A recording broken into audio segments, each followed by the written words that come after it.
August 6-ാം തീയതി മനോരമ ദിനപത്രത്തിൽ വന്ന ഒരു വിചിത്രമായ വാർത്തയാണ് ഞാൻ ഈ വീഡിയോ ചെയ്യാനുള്ള കാരണം. അതായത് തിരുവനന്തപുരം നമ്മളുടെ സെക്രട്ടേറിയറ്റിലെ വളപ്പിൽ സ്ഥാപിച്ചിരിക്കുന്ന വേലുത്തമ്പി ദളവയുടെ ഒരു പ്രതിമയുണ്ട്. അതിൽ ഹാരാർപ്പണം നടത്താനും പുഷ്പാർച്ചന നടത്താനുമൊക്കെ പല സംഘടനകളും പലതരത്തിലുള്ള പല പാർട്ടികളിലുള്ളപ്പെട്ടവരും പല ജാതി മത സംഘടനകളുമൊക്കെ വന്ന് ചെയ്യാറുണ്ട്.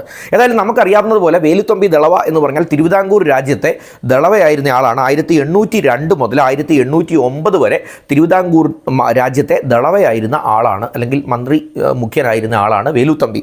അദ്ദേഹത്തിൻ്റെ ഒരു വെങ്കല പ്രതിമയാണ് സെക്രട്ടേറിയറ്റ് വളപ്പിനുള്ളിലിരിക്കുന്നത്.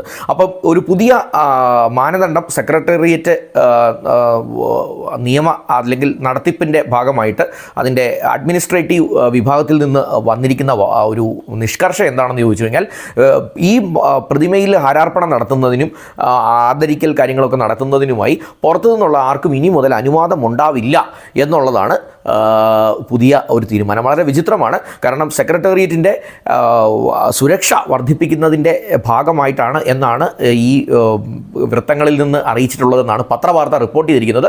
ഏതായാലും ഇത്രയും കാലം സ്വാതന്ത്ര്യാനന്തര ഇന്ത്യയിൽ ഇത്രയും വർഷം നമ്മളുടെ തിരുവനന്തപുരം സെക്രട്ടേറിയറ്റും അവിടെ ഉണ്ടായിരുന്നു. ഒരുപാട് മുഖ്യമന്ത്രിമാരുമൊക്കെ അവിടെ ഭരിച്ചിട്ടുണ്ട്. ഇത്രയും നാളും ഇല്ലാത്ത ഒരു സുരക്ഷാ പ്രശ്നം പെട്ടെന്ന് 2025 ഓഗസ്റ്റ് മാസം ഉണ്ടായത് എന്തുകൊണ്ടാണ് എന്ന് ചോദിച്ചാൽ, നമ്മളുടെ ഭരണ സംവിധാനത്തിൻ്റെ അല്ലെങ്കിൽ ഭരണ സംവിധാനത്തിൽ ഇരിക്കുന്ന ആൾക്കാരുടെ ഭയമാണ് എന്ന് മാത്രമേ പറയാൻ പറ്റുള്ളൂ.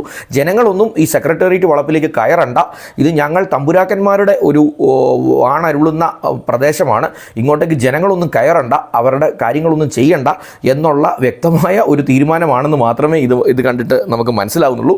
ഏതായാലും അധികം കാലപ്പഴക്കമില്ലാതെ സെക്രട്ടേറിയറ്റിനുള്ളിലേക്ക് ജനങ്ങളുടെ പ്രവേശനം പൂർണ്ണമായും തടയാനുള്ള സാഹചര്യവും കാണുന്നുണ്ട് എന്ന് മാത്രമേ പറയാനുള്ളൂ. എന്തായിരുന്നാലും വളരെ നല്ല നമസ്കാരം.